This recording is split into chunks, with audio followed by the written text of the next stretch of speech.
Сәлем достар, менің YouTube каналыма қош келдіңіздер. Бүгін сіздермен өте дәмді тез дайындалатын салат дайындаймыз.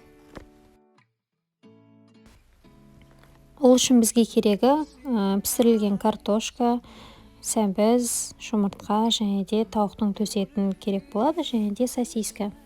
Өздеріңіздің талғамдарыңызға байланысты колбаса болса да болады. Мінекей жұмыртқамызды бірінші 4 бұрыштап әдемілеп турап аламыз.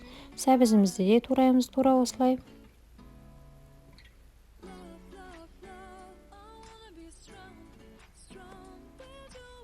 Келесі жұмыртқамызды тураймыз. Барлығын бір көлемде осылай әдемілеп турап шығамыз.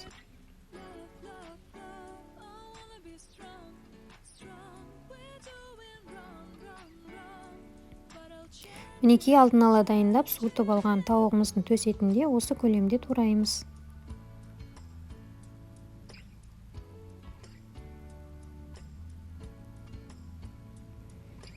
Келесі сосискамызды тураймыз. Жоғарыда айтып өткенімдей, сосиска міндетті емес, үйде колбаса болса да болады. Мінекей колбасамызды әдемілеп 4 бұрыштап турап алдық.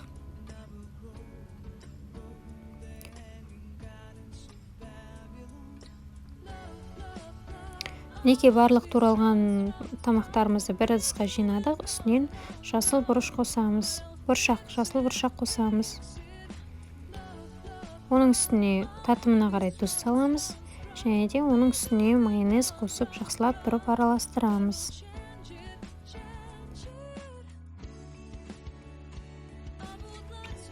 Мінекей майонезімізді керегінше қосып болдық. Енді салатымызды араластырамыз.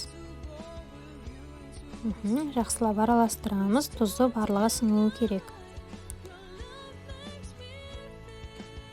Мінекей біздің 5 минутта дайын болатын өте дәмді салатымыз дайын болды. Ыдысымызға әдемілеп саламыз. Астарыңыз дәмді болсын. Видеоны соңына дейін көргендеріңізге рахмет. Видео ұнаса лайк басып комментарий қалдыруды ұмытпаңыздар.